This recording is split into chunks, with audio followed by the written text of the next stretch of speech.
अब समझ में आया अहंकारी बालक, यम का बल? नहीं नहीं नहीं नहीं यमदेव, मैं तो आपके बल का परीक्षण कर रहा था। अभी करवाता हूँ मैं तुम्हें अपने बल का परीक्षण।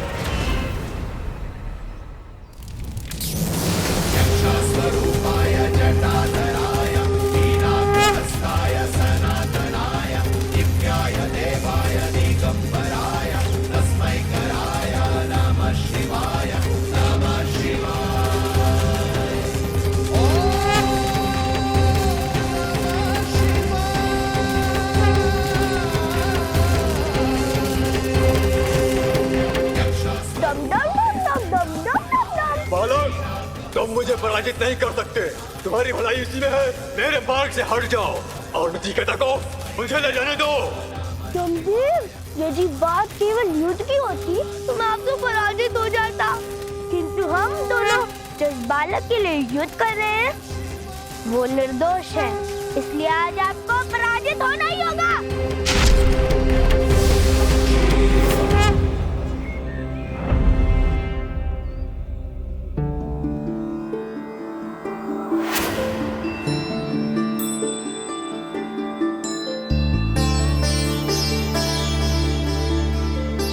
काल को तो इस संसार में केवल महाकाल ही पराजित कर सकते हैं, किंतु ये बालक कौन है जिसने आज मुझे पराजित कर दिया? यमदेव, आपकी इच्छा पूर्ण हो गई या और युद्ध करना है? बालक, मैं नहीं जानता कि तुम्हारे पास किसका बल है, पर मैं स्वीकार करता हूँ कि मैं तुम्हें पराजित नहीं कर सकता। पुत्र नचिकेता, कहाँ हो आप? पुत्र! ना तो गंगा दिखाई दे रही है ना ही नचिकेता। कहाँ ढूंढे उन्हें? पुत्र! ये आप दोनों ने क्या किया? आप दोनों ने दूसरी बार मेरे अनुष्ठान को भंग कर दिया। 2 बार मुझे मेरे पिता की आज्ञा पालन करने से रोक दिया। नचिकेता, ये तुम्हारी नहीं, अब ये तो संपूर्ण व्यवस्था की बात है। यदि आज तुम अपने प्राण दे देते तो इस संसार में ऐसी व्यवस्था स्थापित हो जाती जिससे कोई भी पिता अपने पुत्र को मृत्यु दान दे सकेगा। इससे पिता और पुत्र का संबंध सदा के लिए कलंकित हो जाएगा और उनके संबंध पर कोई विश्वास नहीं करेगा। क्या तुम चाहते हो संसार में ऐसी व्यवस्था की नींव पड़े? गंगा, मैं तुम्हारी बातों से सहमत हूँ, किंतु मुझे अपने पिताश्री की आज्ञा का पालन करना ही होगा। नचिकेता, हम तुम्हें तुम्हारे पिता की आज्ञा का पालन करने से रोक नहीं रहे हैं, हम केवल इतना कह रहे हैं, हमारा साथ दो, हम पर विश्वास करो, हमें तनिक समय दो। गंगा, मुझे पहले ही बहुत देर हो चुकी है, इसलिए तो हम कह रहे हैं, हमें केवल तनिक समय और दो। हमें तुम्हारी समस्या पता चल चुकी और यदि हम समाधान नहीं कर पाए तो हम स्वयं ही तुम्हारे पिता के वचन को पूर्ण करने में तुम्हारी सहायता करेंगे। ये वचन है हमारा। गंगा, मुझे नहीं पता कि तुम क्या करना चाहती हो, किंतु जब तक मेरे पिता की आज्ञा का उल्लंघन नहीं होता, मैं तुम्हारे साथ हूँ।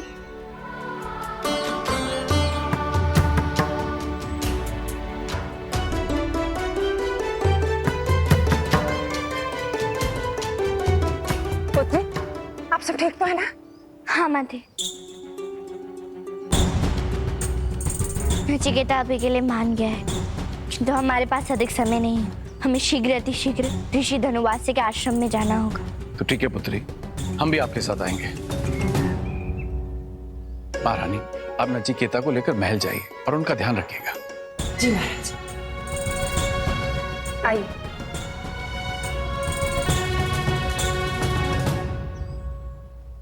उपाध्यायांग दशाचार्य आचार्यानंद सितः पिता, अर्थात 10 उपाध्यायों से बढ़कर और 100 आचार्यों से बढ़कर पिता होते हैं। ठहर जाइए ऋषिवर।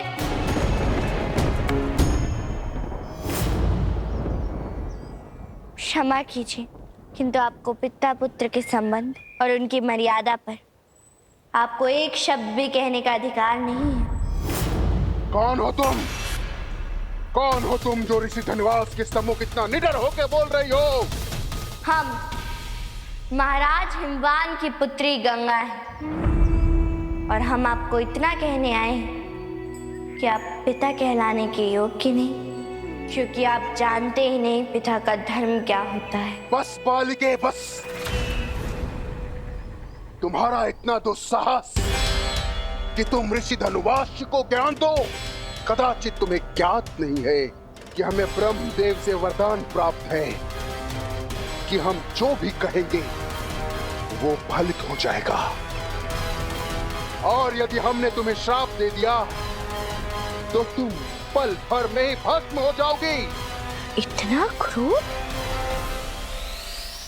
देखा नीलकंठ, इतना अहंकारी और क्रोधी व्यक्ति भला एक ऋषि कैसे हो सकता है, जो स्वयं ही अपने विचारों का पालन ना करे, वो दूसरों को ज्ञान कैसे दे सकता है? बालिके, तुम तो ऐसे कह रही हो जैसे हमने कोई अपराध किया हो। हाँ ऋषि,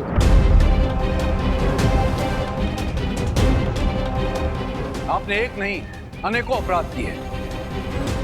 आपका सबसे बड़ा अपराध यह है कि आपने अपने ही पुत्र को मृत्यु को दान कर दिया। आज आपको इस अपराध का दंड अवश्य मिलेगा। महाराज हिमवान, लगता है आप ये भूल रहे हैं कि राजा सबको दंड दे सकता है किंतु ऋषि को नहीं। अच्छा, क्या आप ऋषि कहलाने योग्य भी हैं? जो क्रोधवश अपने ही पुत्र को मृत्यु का श्राप दे दे, वो भला ऋषि कैसे हो सकता है? और आपने तो इतने अधर्म किए हैं, इतने अपराध किए हैं, ना तो आपको इस आसन में बैठने का अधिकार है और ना इस पवित्र आश्रम में रहने का। बस, बहुत सुन ली धनुवाष्य ने तुम लोगों की धर्म कथा। धनुवाष्य के मुख से जो निकलता है वही धर्म है और वही सत्य है, किंतु तुम लोग ये तब तक नहीं समझोगे जब तक हम तुम्हें श्राप नहीं दे देते। ऋषि धनुवास से आप श्राप तब देंगे ना जब कुछ बोल पाएंगे।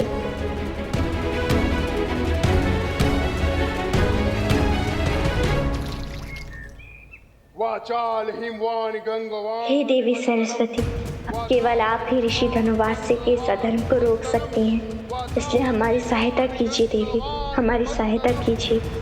वाचाल हिमवान गंगवान वंदनम। वाचा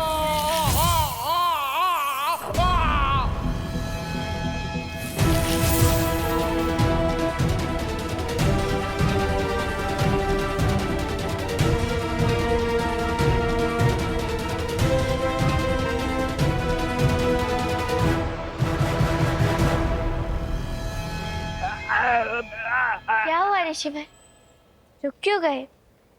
दीजिए हमें श्राप।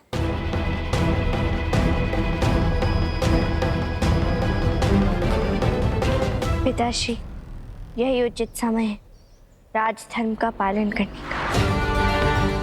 आप अपने पुत्र के अपराधी हैं, आप इस संसार के अपराधी हैं और आप दंड के अधिकारी हैं। अब सत्य कह रही हैं पुत्री।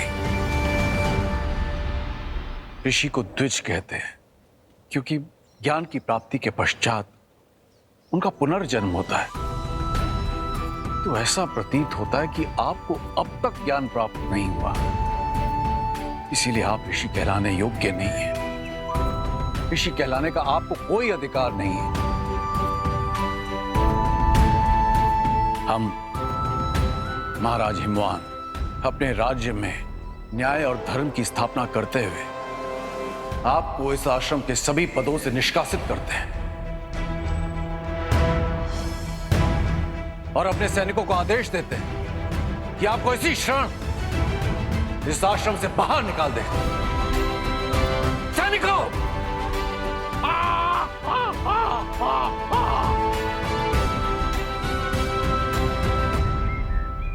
ले जाइए इन्हें।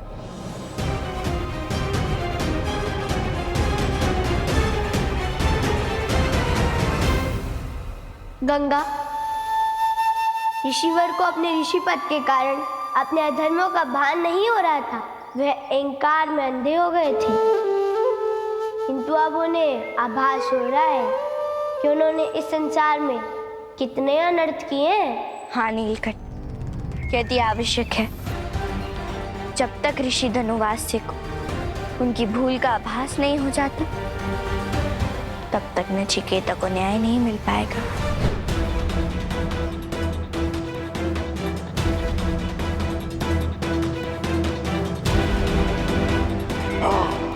ये क्या हो गया मुझे? मेरी सबसे बड़ी शक्ति मेरी वाणी है और मैं बोल ही नहीं पा रहा।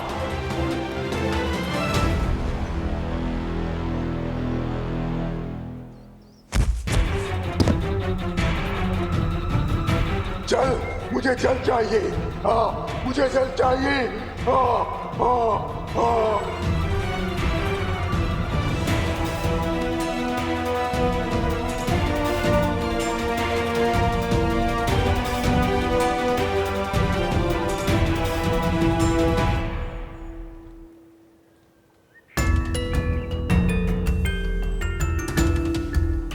गंगा, आपने सदैव सबको जल पिलाया है, किंतु ऋषि धनुवासा को उनके कर्मों का फल मिलना अति आवश्यक है। जो धर्म के मार्ग पर चलते हैं, उनके लिए सर्वत्र जल ही जल है, किंतु जिन्हें अपने अहंकार के सम्मुख कुछ नहीं दिखता, उनके लिए जल नहीं।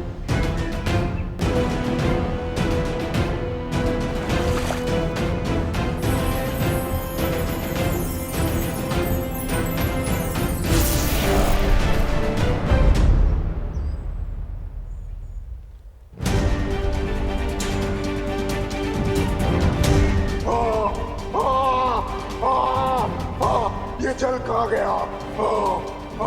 ऋषि धनुवास, आपने अकारण ही अनेकों लोगों को अनेकों कष्ट दिए हैं, किंतु जब तक आप स्वयं उनका आभास नहीं कर लेते, आपका अहंकार दूर नहीं होगा।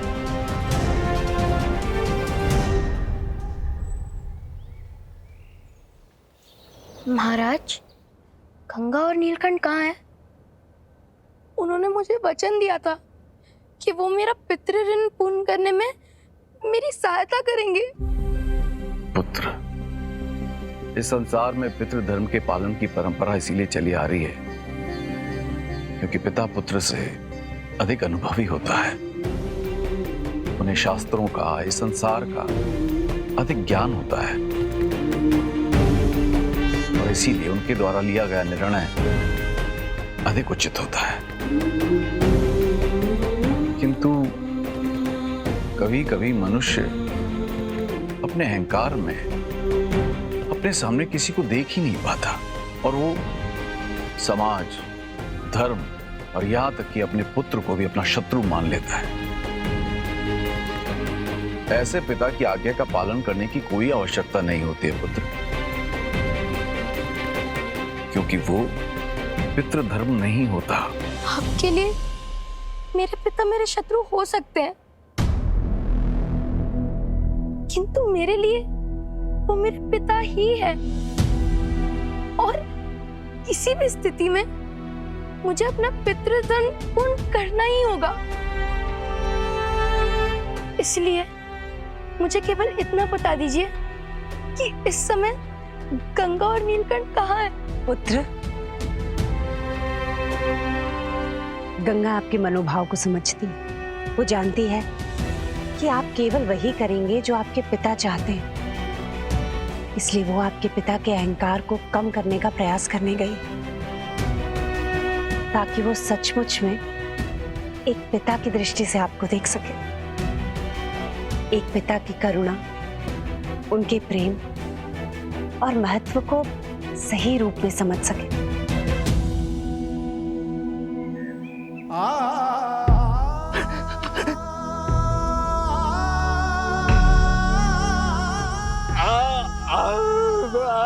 हाँ हाँ, समझ गई। आपको भूख लगी है ना? भोजन चाहिए? आप बैठिए, मैं भोजन लाती हूँ।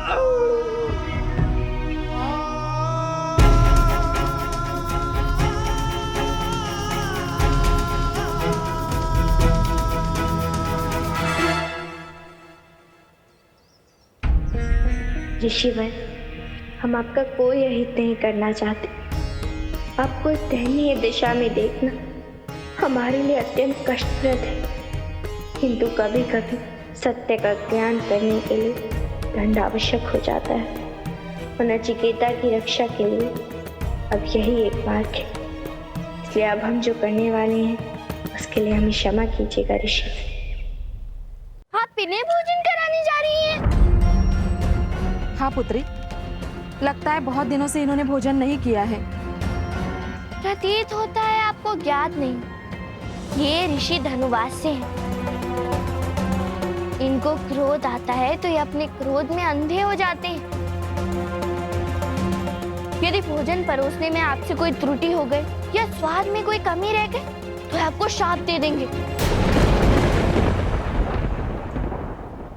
और इनका श्राप एक क्षण में ही फलित हो जाता है, क्योंकि इन्हें ब्रह्मदेव ने वरदान दिया है। क्या? हाँ काकी, इन्होंने क्रोध में अपने ही पुत्र को श्राप दे दिया। न जाने आपके साथ क्या करेंगे। तो क्या इन्होंने अपने पुत्र को भी श्राप दे दिया? हाँ काकी, इन्होंने स्वयं उसे यमराज को दान कर दिया, बिना किसी अपराध के, केवल अपने क्रोध में। अपने पुत्र को श्राप? इतना बड़ा पाप? हाँ काकी, इन्होंने केवल अपने ही पुत्र को नहीं, अभी तो कितनों को श्राप दिया है। किसी को गूंगा, किसी को अंधा, किसी को बहरा। इनके पापों का कोई अंत नहीं। फिर तो ऐसे मनुष्य को जीने का कोई अधिकार नहीं है, जिसने अपने पुत्र को इतना बड़ा श्राप दे दिया हो। ऐसे मनुष्य को भोजन नहीं, दंड देना चाहिए। मारो इसे। मारो मारो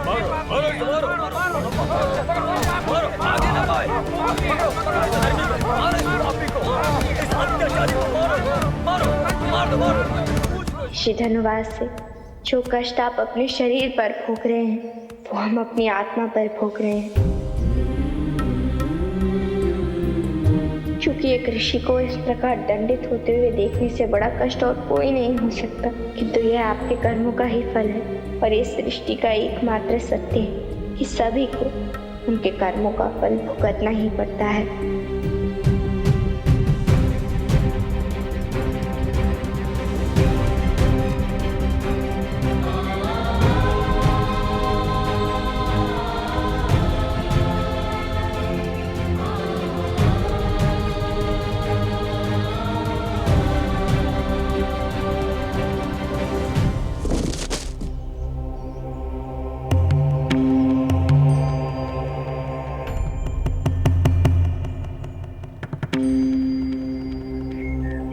गंगा, ऋषि धनुवास्या को जो दंड भोगना था वो उन्होंने भोग लिया। अब जो शेष कार्य है वह यमदेव आगे पूर्ण करेंगे। यही उचित समय है यमदेव को पुकारने का।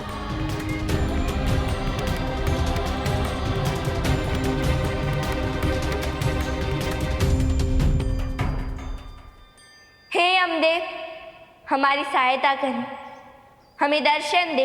प्रकट हो यमदेव, प्रकट हो।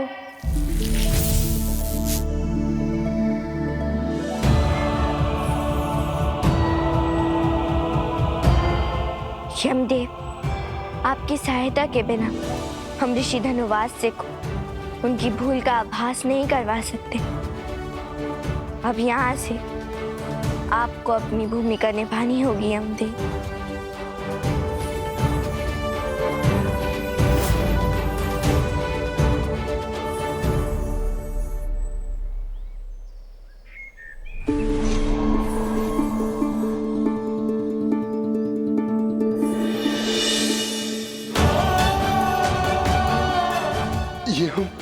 ये हम क्या देख रहे हैं? हमारी मृत्यु हो चुकी है। हमारा मृत शरीर पड़ा हुआ।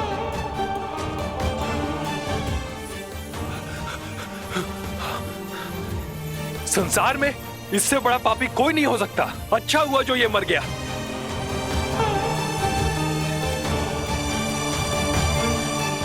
जिसने अपने पुत्र को मृत्यु दंड दे दिया हो उसे इस संसार में जीने का कोई हक नहीं। किंतु इसका अंतिम संस्कार कौन करेगा? अंतिम संस्कार जिस इंसान ने जीवन भर किसी को सुख नहीं दिया, उसकी तो इसी तरह दुर्गति होनी चाहिए। चलो यहाँ से। ऐसे पापी के शव के पास खड़ा रहना भी पाप है। घिन आ रही है इससे। चलो यहाँ से। हमारे लिए इतनी घृणा, हमारे प्रति इतना निर्दयी, ये सब हमारे ही कर्मों का फल है। हमने जो किया वही आज पा रहे हैं, किंतु हम चाहकर भी कुछ नहीं कर सकते, क्योंकि हम तो जीवित ही नहीं है। ये क्या हो गया भगवान? यमदेव, अब ऋषि धनुवास्य को उनके पापों का भान हो चुका है। अब समय आ गया है उन्हें प्रायश्चित का एक अवसर देने का।